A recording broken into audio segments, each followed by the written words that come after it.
Está começando o Akane, o podcast que tem muito a dizer. O Akane é a junção de U, da palavra união, e Akane, o nome africano que significa um encontro que enriquece. Pensar o Akane é pensar que é tempo de aquilombar-se, tempo de cuidado, de conexão conosco e com nossa ancestralidade. É tempo de trocar conhecimento, afeto, saberes e dores. É tempo de resistir e acreditar em um futuro melhor. Somos pessoas de lugares, histórias e profissões diversas. Mas também somos iguais em muitas dores, experiências e vivências. O que nos torna iguais nos une aqui. Somos mar calmo e revolto ao mesmo tempo.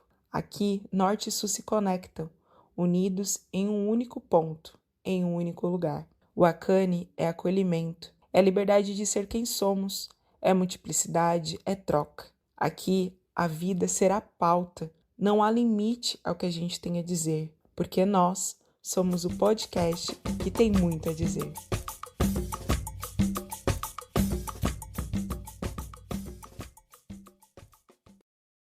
Oi, gente. O meu nome é Laís Ecaia.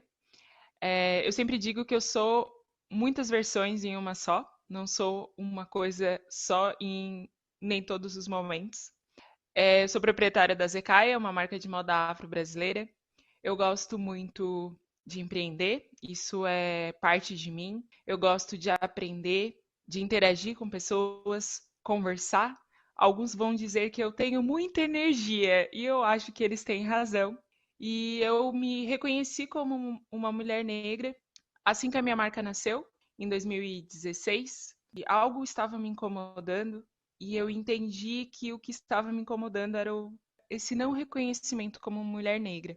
E a partir do nascimento da Zecaia, eu fui me reconhecendo, entendendo como raça é algo que afeta todas as minhas relações, afeta a minha existência, o meu trabalho, e o quanto é importante aprender, principalmente aprender a nomear todas as vivências, para que eu, mesmo com o meu hoje 31, consiga daqui para frente ter uma vivência diferente, melhor, e para que os próximos, eles, não só os meus, mas todos os outros meus que não são meus de sangue, possam vir mais leves, com um pouco mais de reflexão e entendimento de quanto a negritude precisa ser discutida e o quanto que troca e aquilombar é importante para a nossa construção. Eu espero, e não só espero, eu estou vivenciando nesse podcast aquilombamento, acolhimento e felicidade, porque aqui nesses encontros eu consigo me conectar, eu consigo ver o quanto que a gente é diferente e ainda assim tão iguais. A gente está junto nas nossas diferenças, mas ainda mais juntos nas nossas semelhanças. Olá, galera. Eu me chamo Cléo Martins, sou natural de Criciúma, mas me construí, né? A Cléo se construiu numa cidade aqui do interior, próxima a Criciúma, que se chama Siderópolis, onde eu cresci e me desenvolvi nessa cidade, né? E várias das minhas vivências enquanto pessoa trans, enquanto pessoa negra, foram nessa trajetória, nessa cidade, né, que eu chamo de minha terra-mãe. Bom, eu tenho 29 anos, sou uma pessoa trans, sou uma pessoa negra, comecei minha transição com 15 anos, o que foi bem difícil para mim, porque a minha transição aconteceu na mesma cidade onde eu era um menino, né, vamos colocar assim. Então as pessoas já me conheciam de um gênero e eu tive que transitei aí para o outro gênero na mesma cidade. Então essa transição para as pessoas ela foi um pouco difícil para as pessoas compreenderem que aquele menino até então tinha se tornado a Cleo. E assim comecei a minha trajetória com 15 anos enquanto pessoa trans, a minha transição. Fui costureira, trabalhei em uma fábrica onde comecei como serviços gerais, depois virei costureira e após isso, pensando em não ficar só dentro de uma fábrica, voltei aos meus estudos, coisa que eu tinha parado no ensino médio, por conta dessa transfobia, desse racismo que a gente vivencia em várias situações no nosso dia a dia. E voltei a estudar no ensino médio já, e foi um momento assim muito difícil, porque até para mim poder ingressar ao estudo teve dificuldades, barreiras, porque as escolas não queriam me aceitar, né? Porque daí eu já estava transicionada.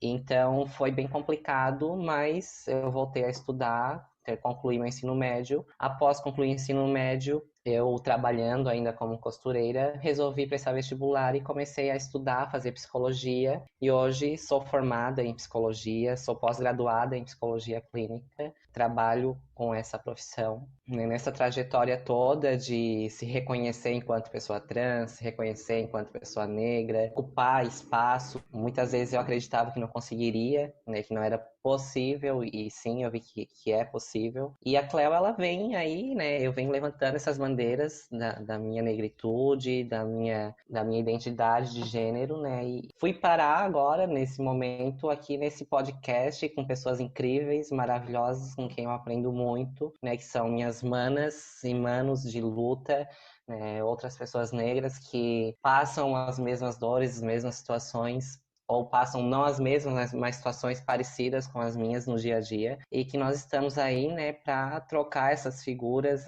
trocar essas experiências e tornar esse momento, esse diálogo, um momento rico, né? Como diz o nosso nome, nosso podcast, o Akane, que a gente quer tornar esse momento um momento rico, né, de troca.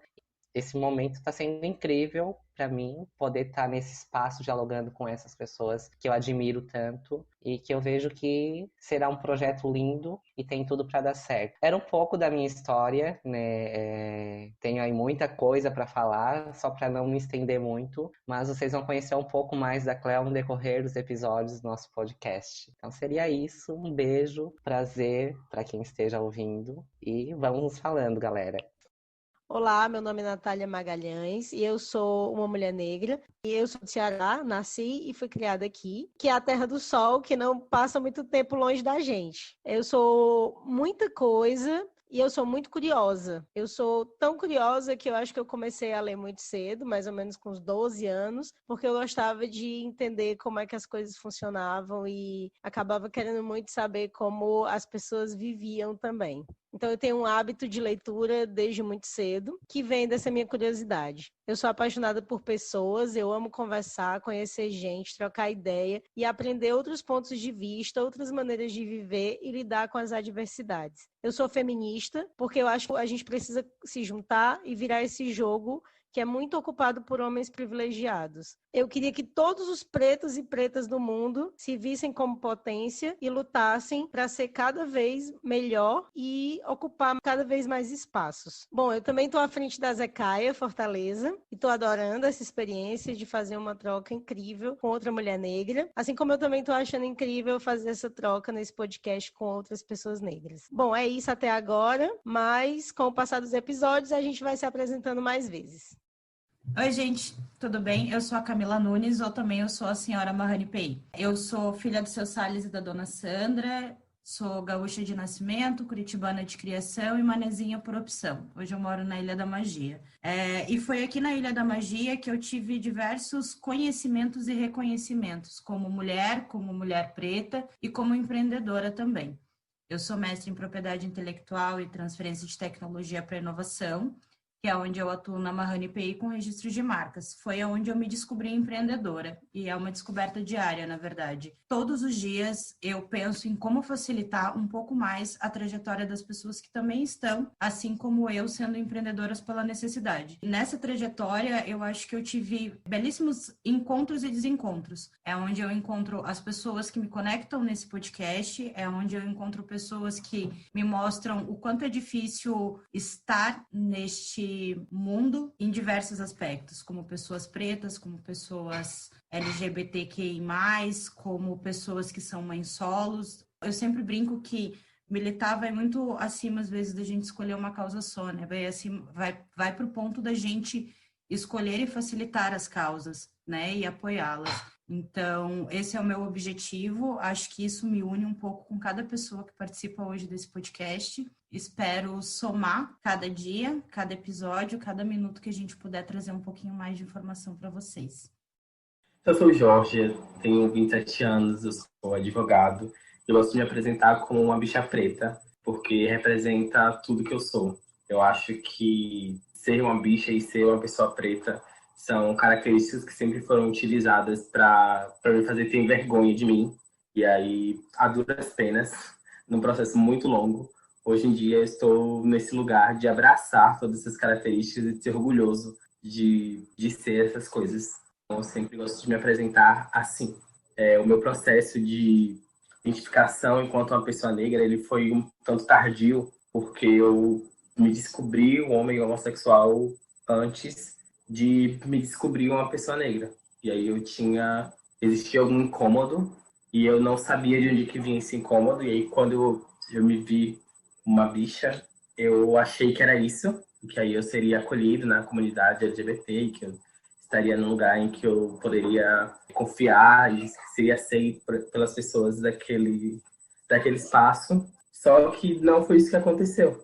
E aí continuei com esse incômodo até que eu notei que esse incômodo que eu sentia se dava pelas relações raciais, de que o fato de eu ser um homem negro, ele chega nas pessoas muito antes delas saberem que eu sou um homem gay ou que eu tenho uma graduação ou qualquer outra característica, o fato de eu ser negro chega primeiro.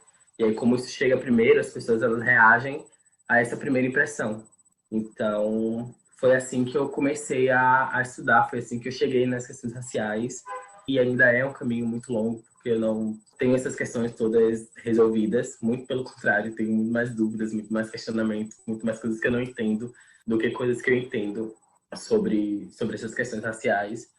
Mas eu acredito que o ponto principal e a coisa mais importante que a gente pode fazer sobre isso é o que nós estamos fazendo aqui nesse podcast, que é reunir com pessoas que, mesmo com vivências diferentes, mesmo com oportunidades diferentes, com experiências diferentes, existem diversos pontos de convergência, existem diversas experiências que cada um de nós aqui passou e que é muito semelhante de um para o outro. E aí isso não é por nada. Então, eu acredito muito na cura pela escuta, pelo compartilhamento. E é isso que eu encontro aqui nesse espaço.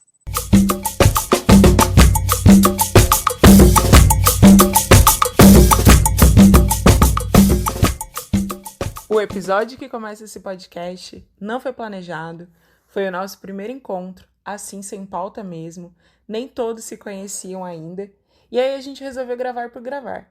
E depois a gente percebeu que ele era perfeito para ser o primeiro, porque mesmo assim bagunçado, com falhas de áudios, ruídos, grilos e latidos, ele vem mostrar que a gente tem muito a dizer.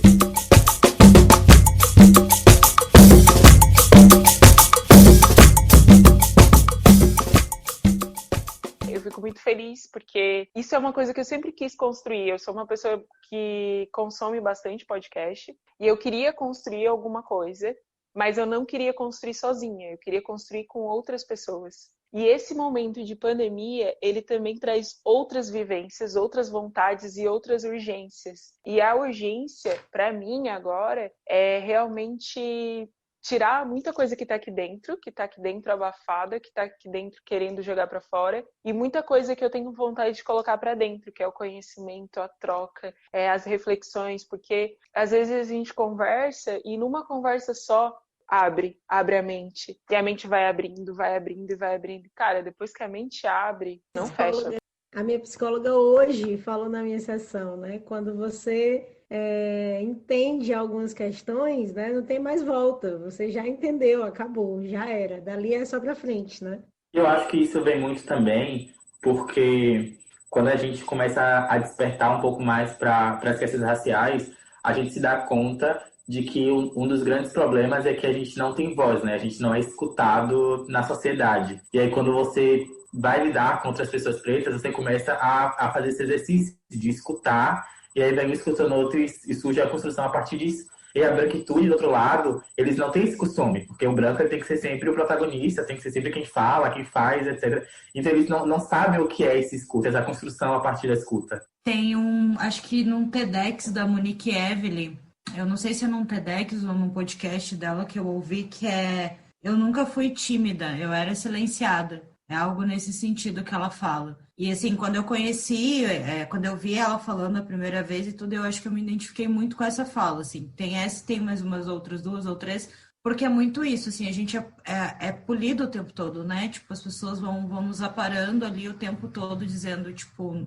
E mulher também, né? Não sente assim, não faça isso, não fale alto, não isso, não aquilo, não aquele outro. Eu sou a única menina de 3 filhos, né? Então eu sou muito gurizão, assim. E eu brinco com a minha mãe hoje, porque eu falo assim, ai, tu queria ter criado um bibelô e não deu certo, né? Porque, tipo, foram... E eu tive uma criação muito boa, muito permissiva em diversos aspectos. Mas eu brinco que foram vários não pode, não isso. Então a gente é polido e tolhido a todo tempo, que a gente é silenciado. E às vezes a gente olha e fala assim, ah, a pessoa é tímida, é quietinha, né? Não é, cara. Você foi tão reprimido em alguns momentos, você não vai soltar. E, de novo, quando a gente tá dentro... No nosso caso, né, pessoas negras, enfim, a gente tem que se colocar muito num padrão dos outros para ser aceito. É o cabelo, é a roupa, é tudo. Então, a gente vai sendo reprimido e vai ficando, se tornando pessoas tímidas, né, e caladas, enfim. Isso desde muito cedo, né? Desde criancinha, para se inserir dentro dos grupos do colégio, coisas assim. Eu lembro que eu tinha muito isso, assim, quando eu tinha, sei lá, 7, 8 anos de idade. Eu queria fazer parte dos grupos, né, das meninas do colégio. Então, às vezes eu tentava, tipo, ter o mesmo discurso, o mesmo penteado, o mesmo tudo, né? É isso, é porque eu acho também que leva um tempo, assim, pelo menos comigo, foi um tempo bastante longo, assim, de metade da adolescência pra frente, para despertar o que é consciência racial, né? Para entender o que é ser uma pessoa negra, o que é que isso significa. Porque uma criança branca, um adolescente branco, ele é uma pessoa, ele cresce uma pessoa e é uma pessoa e não tem que lidar com nenhuma dessas questões. E a gente está ali desde o nascimento sendo perpassado por um tanto de violência antes da gente ter até capacidade de entender. Tipo assim, hoje em dia eu olho pra trás e vejo muita coisa, muitas situações, muitas coisas que eu já passei e que eu não tinha na época nem capacidade para entender o que era aquilo que eu tava, o porquê que aquilo me incomodava, o porquê que eu ficava triste com determinada situação, que hoje em dia eu olho pra trás e vejo o porquê, né? É muito do que a gente tem que chegar nesse momento de despertar para as questões raciais para começar a entender o tanto de coisa que a gente já passou. Dentro da minha casa, a gente sempre discutiu e falou sobre raça. Mas ainda assim, questões importantes e principalmente psicológicas, elas passaram assim, ó,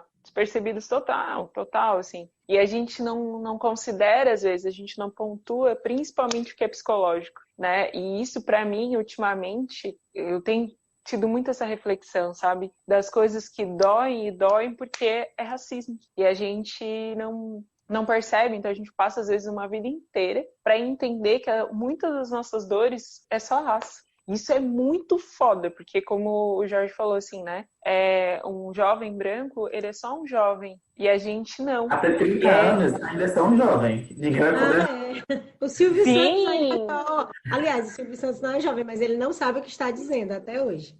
Isso é muito cruel. Não, isso é muito cruel em diversas situações, né? Por a gente amadurecer mais rápido, né? Pelos olhos dos outros a gente não tem dores, porque a gente já é mais maduro, porque aquilo ali já não é mais aceitável. E a gente vai se construindo meio que desajeitado, achando que tá ajeitado, e na verdade a gente não tá. E aí eu tô aqui com meus 31, refletindo sobre todo o passado e todo o futuro, né? E aí eu reflito sobre mim, sobre as minhas vivências passadas, o que eu espero que eu não vou mais aceitar para o futuro, e também penso sobre as crianças, né? Sobre os meus sobrinhos, afilhado, os jovens que estão perto de mim, né? Que eles vão sendo moldados pelas convivências que eles têm, e às vezes tem aquela convivência que às vezes não, né? Porque a gente está em Criciúma, então uma convivência muito branca, e às vezes não tem a convivência com pessoas negras para trazer isso que a gente está querendo construir aqui, que é conversar sobre as coisas que são iguais pra gente,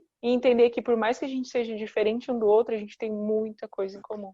Acho que o Jorge falou, né, que viu na adolescência a questão dele ali e tal, de se dar conta de onde a gente tá e de que a gente é negro, né, enfim. Eu fui criada em Curitiba, né, a gente, por mais que falasse muito sobre várias questões e tudo dentro de casa, nós éramos praticamente os únicos negros da escola e em vários locais, assim, por muito tempo. E eu acho que, não sei se eu já cheguei a conversar sobre isso com a Laís, mas eu acho que já, eu só fui me dar conta sobre alguns processos e alguns pontos de racismo muitos anos depois, assim, eu tenho 38 anos. Semana passada eu gravei uma entrevista até, e eu tive que parar a entrevista porque eu comecei a chorar lembrando das coisas que aconteciam que eu não me dava conta que era racismo, sabe? Porque são processos que acho que a gente vai passar uma vida toda. Mas eu acho que o que me trouxe realmente para olhar muito para a questão da raça e de tudo que envolve isso foi quando bateu nas minhas sobrinhas, né? Eu não tenho filhos. Algumas questões assim, tipo na escola, e os meus irmãos casaram com mulheres brancas e as minhas sobrinhas já são muito mais claras, né? E então, questões na escola, de alguém falar alguma coisa, ou isso ou aquilo, mas quando alguém falou, e aí foi o contrário, alguém disse que minha sobrinha não era negra, que ela não era preta. E aquilo me trouxe uma revolta gigantesca, porque ela passou por todo um processo durante a adolescência, ela alisou o cabelo, fez, né? Quando ela se reconheceu, né, e assumiu o cabelo crespo e tudo, né, olharam para ela e disseram que ela não era preta. Então, foi o momento que eu acho que eu comecei a entender aonde eu estava. Eu disse, tá, então eu tenho que entender onde eu tô para eu conseguir o que eu posso fazer dentro do meu local, para que elas também entendam e elas continuem isso, assim. Precisa entender aonde a gente está e o que a gente pode fazer. Porque tá todo mundo em qualquer cenário aí, tipo, acontece um caso de, Laís, qual que é a tua opinião? Jorge, né? E a gente não sabe, porque a gente só está sofrendo aquilo. Não quer dizer que a gente entenda ou saiba sobre aquilo, entendeu? Quanto mais a gente pode entender para também passar para esses que estão no mesmo processo que a gente, muitas vezes. Total, eu concordo muito. Vocês trouxeram as vivências de vocês enquanto criança e adolescentes. A minha foi muito difícil, assim. Esses dias eu até, inclusive, estava refletindo esses dias sobre todo o meu período escolar, né? E para mim, assim, a questão da negritude atravessou muito, eu sofri muito racismo, mas também a questão não vou nem dizer identidade, porque naquela época eu não era uma pessoa trans ainda, mas eu já era muito afeminada, então eu sofri muita violência de gênero, né? Então, sempre taxada como viadinho, como boiola e várias outras situações, sofri muitas violências na escola enquanto pessoa negra, enquanto pessoa, um gay, vamos colocar assim, um viadinho, né? Como me titulavam. Então, assim, foi bem difícil toda essa construção para mim, eu já estava olhar assim, todo esse período que eu perdi, que eu poderia aproveitar, né? E que eu fui silenciada, fui violentada por muitas pessoas, e quando eu digo muitas pessoas, não apenas alunos, professores, enfim, e que tudo isso deixa uma marca, né? E se a gente não trabalha isso, a gente não consegue realmente viver aí sem uma pessoa bem resolvida. E hoje eu consigo me dar conta de muitas coisas, assim, até inclusive, por exemplo, a Laís, esses tempos atrás, eu estava dizendo que a questão da negritude ela é muito forte, mas a questão, por exemplo, hoje da identidade de gênero é muito mais forte por conta da nossa sociedade. E daí, quando a Laís trouxe, pois é, claro, tem que entender que ser uma pessoa negra já é difícil, ser uma pessoa trans, né, é muito mais, porque a sociedade agora está começando a ter esse contato, a se familiarizar, mas que seja uma coisa de muito tempo, né? Então, assim, não foi fácil. Eu vejo que eu perdi muito com isso, perdi muito na questão de até ensino mesmo, sabe? De poder estar me dedicando, de poder estar naquele local e poder aproveitar aquilo. Então, eu vejo assim que foi muito difícil. E hoje isso traz reflexos, por exemplo, a questão da insegurança, muitas vezes, a questão de não conseguir se posicionar em determinados aspectos ou espaços, né? E quanto isso é forte, por isso que a Nath e a Camila trouxeram, que a Camila trouxe, principalmente, que hoje nós se dando conta de tudo isso, porque muitas coisas, quando nós vivíamos, sofríamos, né, não nos dávamos conta.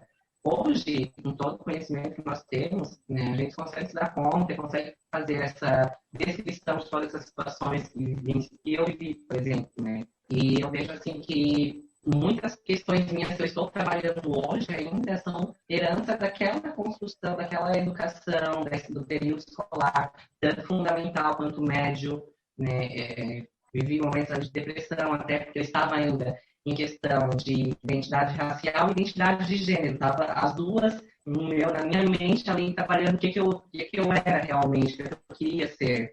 Então foi muito forte, assim, e hoje tenho aí as minhas consequências, aqui trabalhando nisso sempre, né, tentando melhorar sempre, mas é muito forte isso. Então, assim, só para finalizar a minha fala, né, eu vejo que hoje ainda a questão da negritude, ela me atravessa muito, mas a questão da identidade de gênero, ela é muito forte e me traz muitas consequências negativas. Inclusive, no último encontro que nós tivemos, eu falei para as pessoas que estavam à volta, né, o quanto isso é tão difícil ser uma pessoa negra e ser uma pessoa trans na nossa sociedade, o quanto isso é pesado, né, e o quanto que a Camila trouxe, que a gente, dando conta de tudo isso, a gente passar para os nossos pais, para as pessoas, para os adolescentes, para as crianças que estão vindo, né, para que não sofram tudo isso, para se dar conta. Muitas vezes, domingo passado, veio uma prima minha, com 16 anos, 16, 17, está começando um relacionamento e tudo,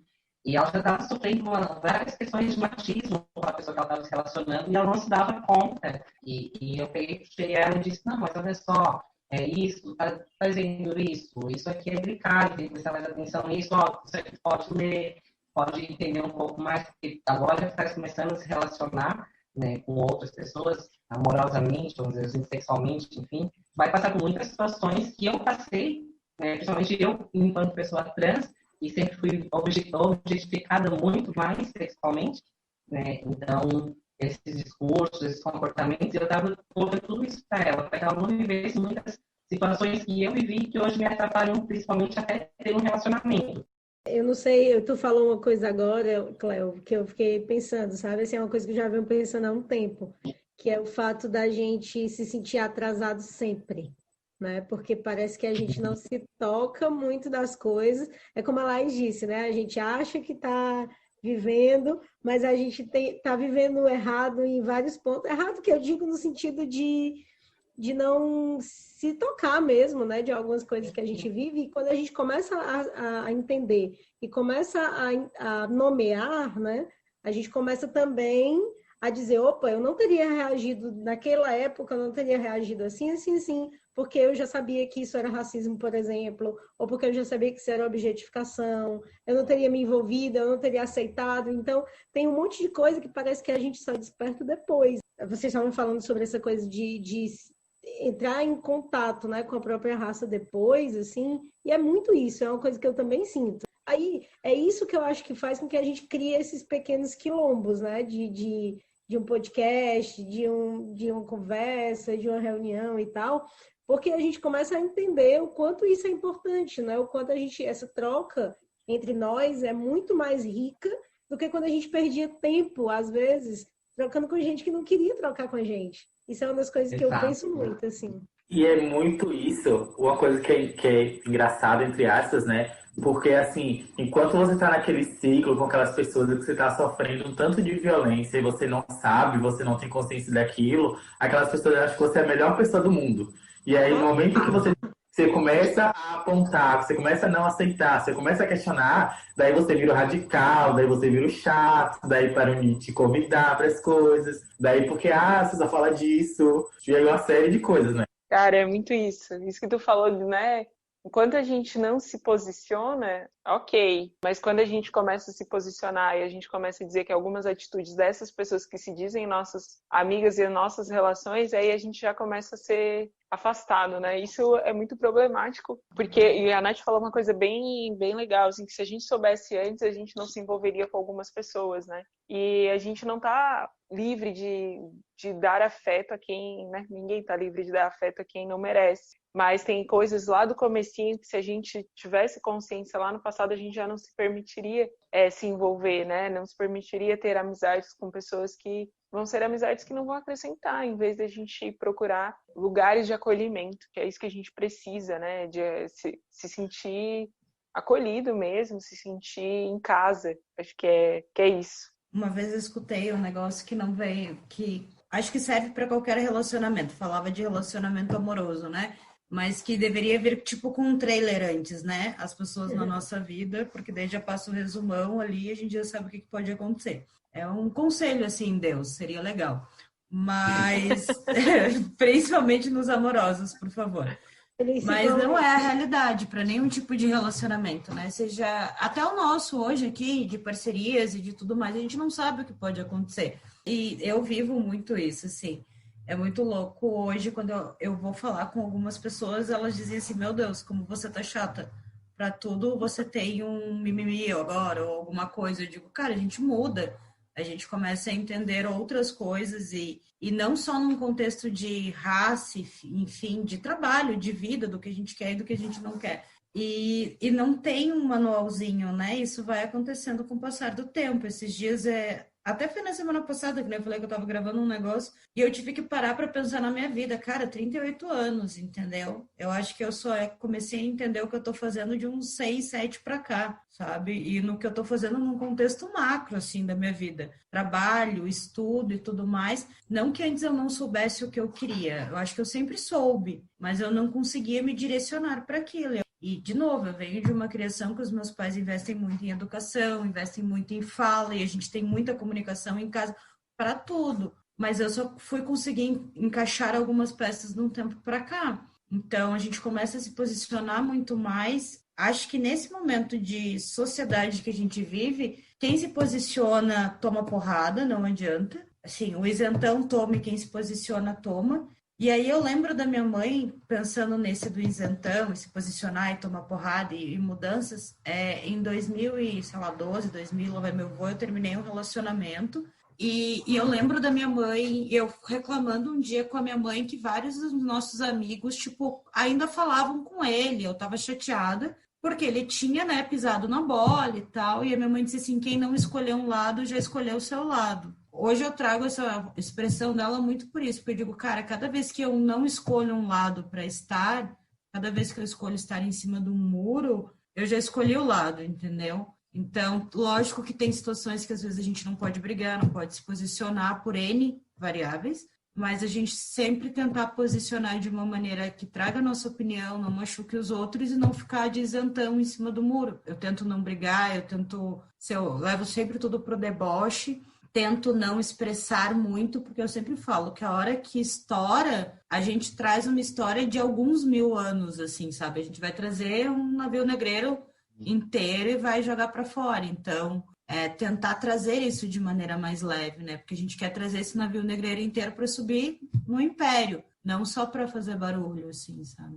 Eu acho também que isso de não falar, de não escolher um lado, de não se posicionar, isso presta ao propósito objetivo da branquitude, né? Não é à toa que, tipo, a gente, pessoas negras, que sofrem racismo desde sempre, vai se dar conta disso geralmente muito tarde. É porque é o propósito, que a gente não entenda, que a gente não saiba, que a gente não dê nome para essas coisas, porque a partir do momento que você conhece, que você entende, que você dá nome, você vê o quão injusto é, e aí você começa, aos poucos que seja, a se posicionar e se colocar contra aquilo, né? Então, é muito isso, assim, o propósito é exatamente esse, é que a gente não compartilhe, não fale, que a gente nem entenda sobre tudo que a gente passa.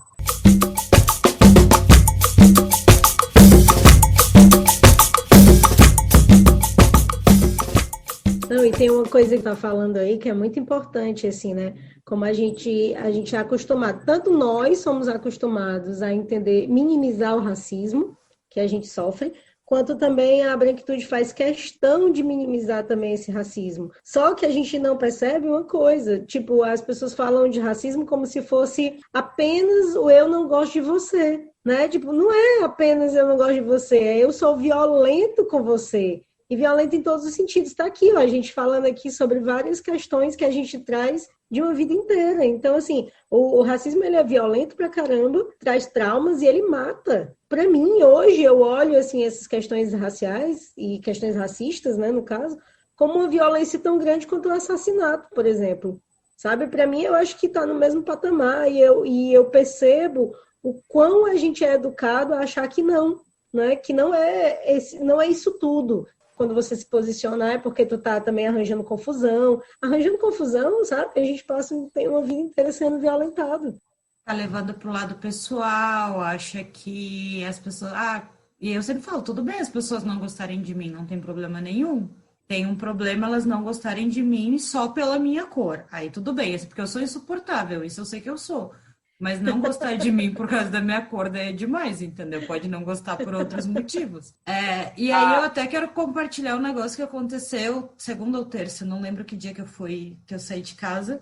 E aí, conversando com o tio do Uber, né? Bem legal, adoro essas conversas de tio do Uber, não era nem tão tio. Não sei, começou a falar de pandemia, acabou em política, caímos com ele dizendo que ele não concordava com a hashtag do Vidas Negras Importam. Tá gravando, né? Que bom. Que ele não concordava, porque vidas brancas também importam. E eu tava chegando no meu destino quando a gente entrou nesse momento da discussão.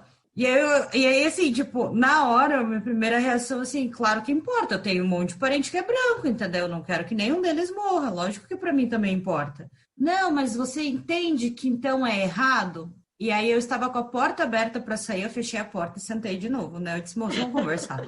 Não vai dar, né? Não vou ter como descer, não termina a corrida aí. Fica rodando o negócio para você ganhar teu dinheiro. Não, e aí eu fui conversar porque ele não foi agressivo, ele não foi debochado, nem nada. A conversa foi muito boa. A gente passou por vários assuntos, assim, no trajeto. E aí, quando a gente foi conversar no final, eu tô conversando com ele, ele me pôs ao lado dele e disse, Camila, muitas vezes da maneira como colocam, parece que, tipo, as outras coisas não importam. E o que eu disse para ele foi o que a gente está conversando aqui. Eu disse, quantas vezes você teve que tirar a tua identidade de uma carteira, entendeu? E mostrar que você, sei lá, tua carteira de trabalho, que você é trabalhador em um supermercado ou em uma loja, em alguma coisa nesse sentido. Ou quantas vezes você foi revistado.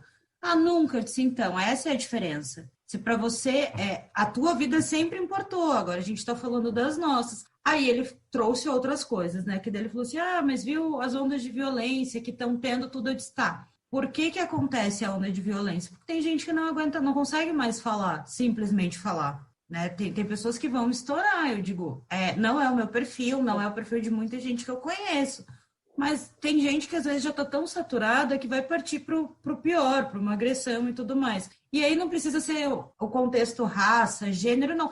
Qualquer contexto. Quando você estiver saturado, você vai partir para uma agressão ou para uma violência qualquer, entendeu? Mas tentar conversar e explicar para ele não deu assim nos 5 minutos que eu tinha antes de entrar lá no meu compromisso. Eu fiquei pensando muito durante aquele dia, eu acho que foi na terça-feira, porque uma outra amiga um dia me questionou também sobre isso. Ela disse assim, eu acho errado levantar dessa maneira o manifesto. E aí ela colocou a vivência dela, enfim, teve várias dificuldades na vida, só que as pessoas não conseguem entender que não é a mesma coisa, sabe? Que aquele joguinho do quantas vezes você teve que mostrar a identidade, foi revistado, não sei o quê, segurança te seguiu, as pessoas não conseguem entender essa diferença. Nem todas, graças a Deus, que não entendem isso não são racistas, não são. Só que é muito difícil a gente conseguir também chegar nessas pessoas e explicar isso. E não é obrigação de ninguém, minha, nem de ninguém, dar aula, né, e explicar. Mas são essas pessoas que ainda não entendem o escopo de um projeto, ou de uma hashtag, ou de todo um movimento que está tendo, que querem entender que eu acho que a gente deveria conseguir atingir, porque é criação, é social, vem várias coisas envolvidas, sabe? E eu acho que isso, para mim, é o que mais me dói, assim, porque são pessoas que eu sempre falo, são pessoas boas, entendeu? Elas são pessoas brancas, mas são boas. Entendeu? E chegar nisso é muito difícil. Eu acho que são pessoas boas, né, no geral, assim, mas eu acho também que, na verdade, lógico, a gente também não pode levar isso para o pessoal de cada um, né, mas, no geral, a nossa sociedade, a gente mora num país construído em cima disso, né? Então, assim, como o Silvio Almeida fala disso, né? Assim, não tem um lugar dentro da nossa sociedade que não seja racista. Não tem nenhuma posição e nem um nível também que não seja racista, né? E é tão violento de um jeito que a gente mesmo aprende a se odiar. Eu vou puxar várias coisas aqui. A Nath falou que o racismo mata e mata por dentro. Eu acho que isso é importante a gente também... Porque isso é uma coisa que, para mim, tem entrado na reflexão direto, né? Porque mata por dentro e a gente não percebe que tá matando a gente por dentro. A Camila falou uma coisa, tipo assim, eu tô aqui... Na outra fala, né? Eu tô com 38 anos e aí faz desde uns 6, 7 anos que ela tá tomando caminhos e direcionamentos, não que ela não soubesse. E aí hoje eu fico numa reflexão do porquê que muitas vezes eu me saboto, né? Porquê que muitas vezes eu tenho um caminho para seguir, eu sei o que eu quero e ainda assim eu não vou para esse caminho. Vem a busca da perfeição, vem o achar que eu não mereço. Então, assim, Parece que aquele lugar de sucesso não me pertence. Então parece que às vezes eu não dou o passo que eu preciso, que eu sei dar, porque se eu der esse passo, pode ser que eu alcance aquele sucesso lá, e aquele sucesso lá não me pertence. E a gente vai fazendo isso com a gente, né? A gente vai encontrando caminhos de se sabotar. Isso também é uma coisa que a gente tem que pensar, porque todo lugar é nosso, né? Só que a gente tem que sair da frase, porque a gente está tentando colocar isso pra gente e partir mesmo pra ação. E a Camila falou uma outra coisa na outra fala dela, que é sobre essas pessoas que são boas, né? E elas são boas, mas elas não querem ouvir porque é sair do seu privilégio, né? E aí é muito cômodo. E eu consigo entender, eu sou uma pessoa muito empática para pessoas brancas, eu sou mesmo, porque a minha convivência é com muitas pessoas brancas e às vezes eu penso assim, cara, a realidade é tão longe, que ela nunca cogitou. E às vezes eu tenho conversa com amigas minhas e, tipo assim, é uma conversa super normal sobre algo que eu conversaria com vocês e que eu nunca tinha conversado com ela, mas sei lá, faz parte da minha convivência. E isso já aconteceu várias vezes, tá? De daqui a pouco eu recebi uma mensagem um tempo depois, bah, amiga, aquele dia lá que tu falou sobre tal coisa, eu nunca tinha pensado sobre isso, porque isso nunca aconteceu comigo, porque não sei o quê. E assim, mas eu fico naquele papel de, poxa, tenho que falar mais, tem que ser um pouco... E falar, porque tem gente que quer ouvir, que vai ter abertura e nunca passou pela cabeça dela. E vai ter gente que realmente não vai querer ouvir, que vai querer sempre dizer que não e não sei o que, não sei o que. Mas, né, eu acho que esse diálogo, de alguma forma, ele tem que existir. Eu não lembro quem foi que falou sobre reação, né? Acho que foi a Camila também. Que às vezes a gente já tá tão cansado de falar uma coisa e a gente fala, a pessoa não escuta. Ou, né? Não é todo mundo que tem paciência.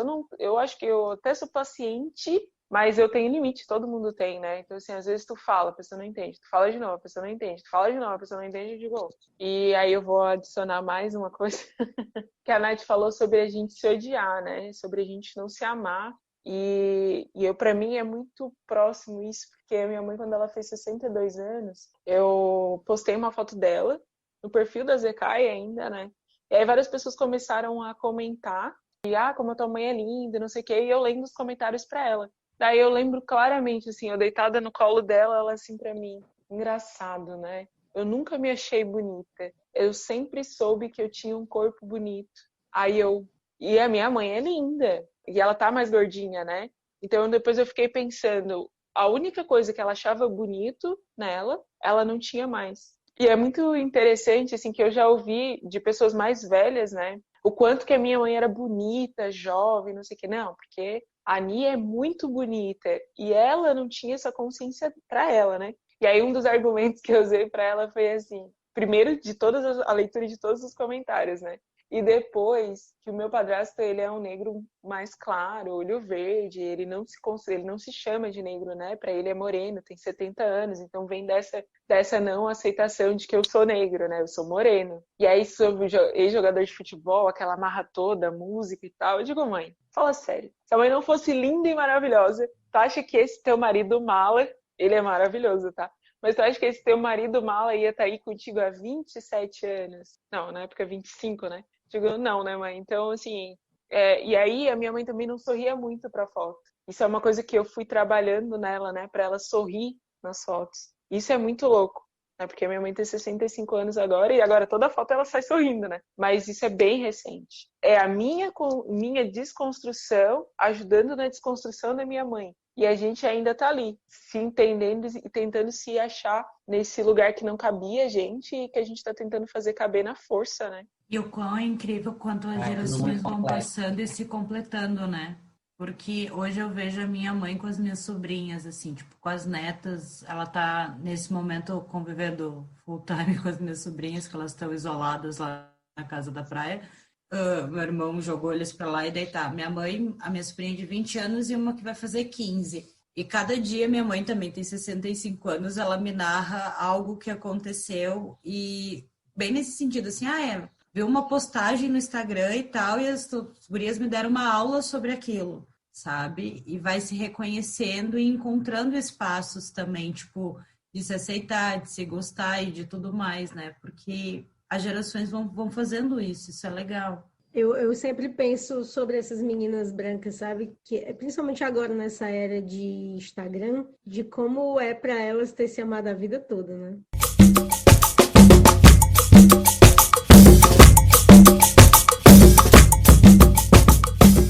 Sobre pessoas brancas, assim, não acho que não tenha que ter paciência, porque eu sou muito paciente no geral.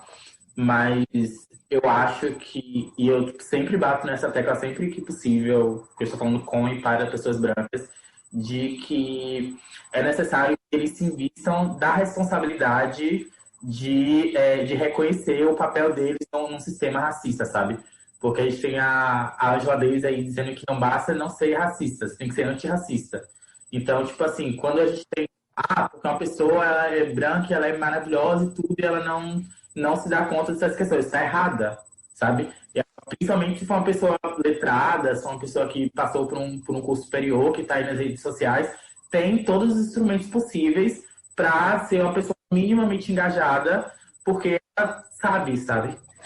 Então, eu acho que é importante sempre ter essa fala de dizer, olha, a responsabilidade é de vocês. Sempre falar, a responsabilidade de lutar contra o racismo é de pessoas brancas, foram eles que criaram, são eles que se beneficiam. A gente está debatendo isso, e, além de sofrer, a gente tem que ir lá, botar a cara para falar sobre, para lutar, porque se depender deles, onde é que a gente estava hoje, né? E aí eu fico pensando sobre isso.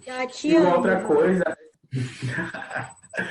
E uma outra coisa é sobre quando falam de violência, sabe? Porque o Fanon, ele fala sobre isso no Os Condenados da Terra. É um livro super difícil de achar, já procurei 1000 vezes e só achei em PDF. E aí ele fala, o primeiro capítulo desse livro, ele fala sobre violência. E aí ele fala uma coisa que, assim, ó, as pessoas se chocam muito quando, por exemplo, trazendo para a atualidade, né? Quando hoje em dia, tipo assim, vai falar de um contexto de uma favela, de uma comunidade e da violência que existe ali, as pessoas falam aquilo como se fosse a pior coisa do mundo em termos de violência. As pessoas estavam outro dia aí julgando os protestos que tiveram nos Estados Unidos, que aí eles foram para as ruas e quebraram tudo, e aí tudo, nossa, porque são violentos, porque são intolerantes, porque são agressivos, etc. Aí todo mundo se acha nesse lugar de julgar. Mas aí não tem ninguém falando sobre o que é a violência de um Estado que coloca pessoas na condição de uma pessoa que nasce numa favela, que não tem nenhuma perspectiva de educação, de saneamento básico, que é uma pessoa que vai para a escola e aí tem um tiroteio, e a pessoa tem que se jogar embaixo da cadeira, embaixo de uma mesa, e que psicológica a pessoa vai ter depois de passar aquilo tudo para sentar de novo e estudar, e a pessoa está tendo ali aquele direito privado de estudar, a pessoa não tem... vai trabalhar e não sabe como é que volta, e se volta, e tudo isso é uma violência, e a violência ela está sendo promovida pelo Estado.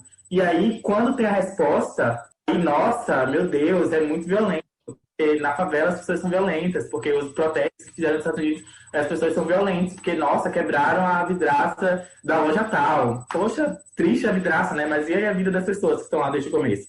Sabe? Qual é a violência que a gente aceita e qual é a violência que a gente não aceita? A Laís falou sobre o racismo que mata por dentro, mas o racismo também mata por fora, porque nós estamos sendo mortos desde sempre. Desde da vida toda, assim, para um negro perder a vida e isso ser sem importância, é super simples, super rápido. Agora imagina ao contrário, imagina se, sei lá, o filho de um juiz, de desembargador, de um que for, tá passando na rua social e dá um tiro por engano. Imagina se o país não para, porque a violência tá insuportável. Exatamente, é isso. Então, assim, a gente também morre... Mas eu acho que isso que a Laís trouxe, me contempla muito essa fala da Laís, porque assim, o que é morrer, né? É só a morte do corpo físico, né? Ou é a negação de tudo que nós temos, por exemplo, de espaços, de uma educação saudável, de todos os espaços, todas as coisas que nós podemos ter e não temos, ou não podemos estar nos devidos espaços por conta de gênero, de raça.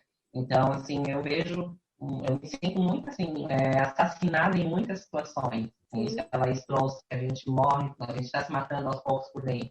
Eu me sinto em muitas situações assassinada por não poder ocupar aquele espaço, por não ter acesso àquela educação de qualidade como muitas pessoas brancas elas têm e nós não temos porque nós estamos aí tentando sobreviver a tantas violências, e violências físicas, psicológicas. Acho que a psicológica, como a Laís trouxe, é muito mais presente do que a física ainda. Por exemplo, eu nunca sofri uma violência física, Mas as violências psicológicas que eu sofri trazem marca até hoje, assim, que eu tenho que trabalhar. Então, acho que essa morte mesmo, ela é muito presente mesmo. E, claro, a gente se preocupa e isso que tá, acho muito importante. Nós estamos morrendo a todos os dias, né? Mas nós, por exemplo, nós estamos sendo assassinados de fato, nós estamos morrendo também todos os dias. Estamos sendo assassinados diariamente, e isso é muito pesado. Do Emicida, que ele fala, na verdade é o Rico da Alçã que fala na música, que diz assim, eu já morri tantas vezes antes de você me encher de bala. E aí é isso, né? E eu acho que é aí que tá a complexidade de lutar contra o racismo, sabe?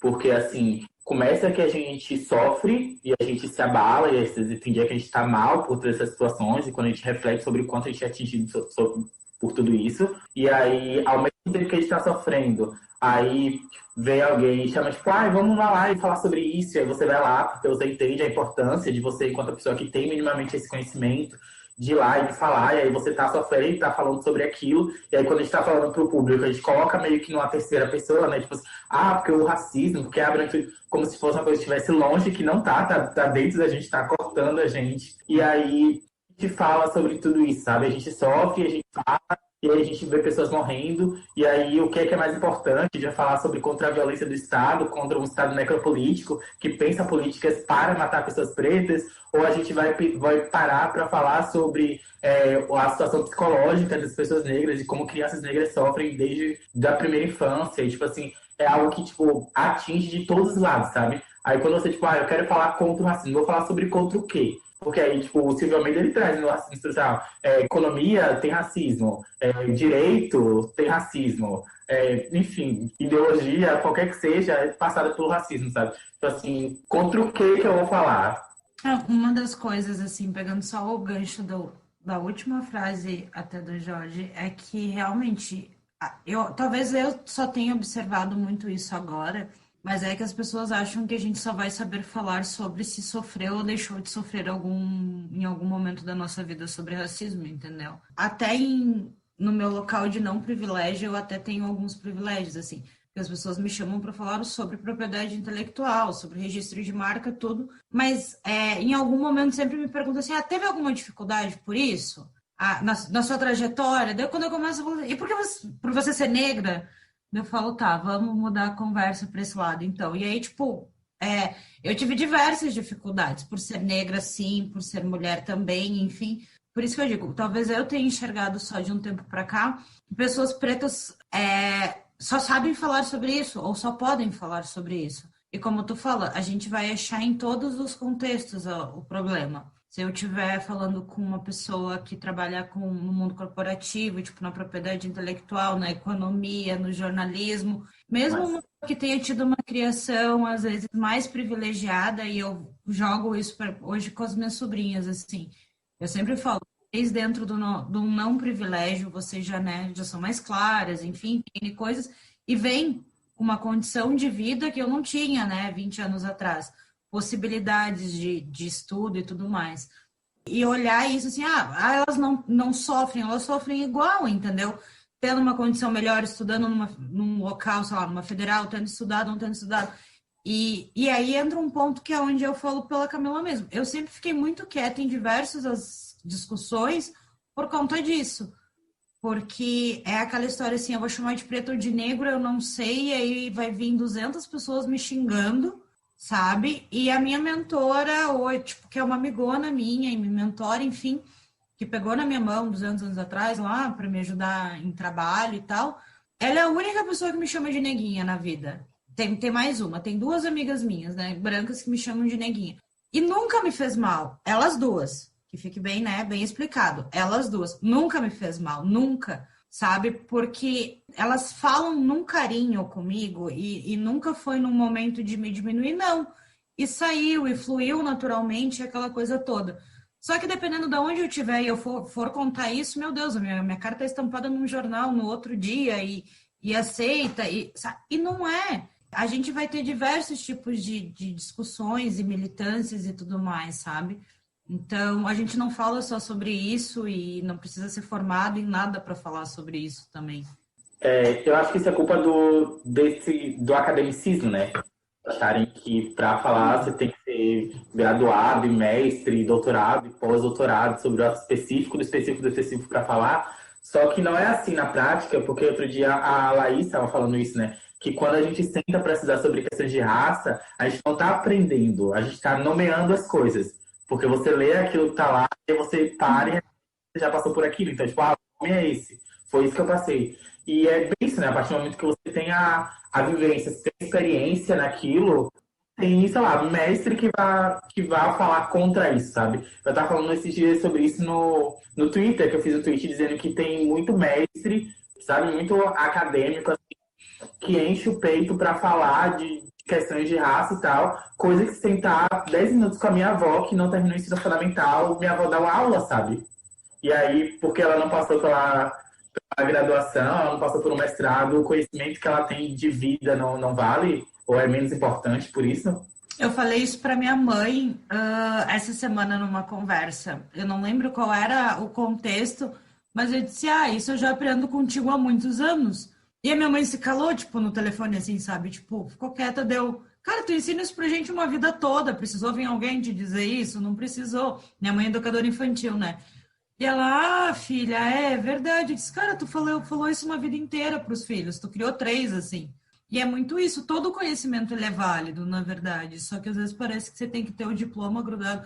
E aí eu até coloco que não só pra gente que é negro, né? Porque eu vejo hoje em militâncias de internet, cancelamentos de rede social, parece que para você falar sobre um assunto, você tem que ter a chancela na testa daquele assunto que você é especialista naquilo.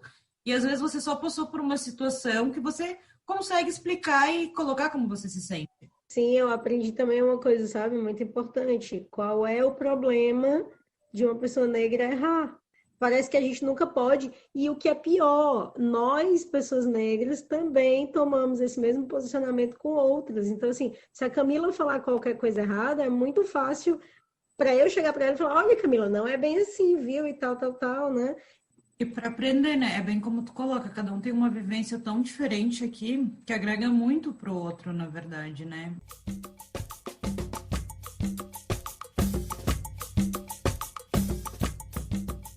E o programa termina assim, sem fim, porque esse foi apenas o nosso primeiro encontro, a nossa primeira troca, uma conversa informal. Mas semana que vem tem mais e a gente te espera aqui. O Akane, o podcast que tem muito a dizer.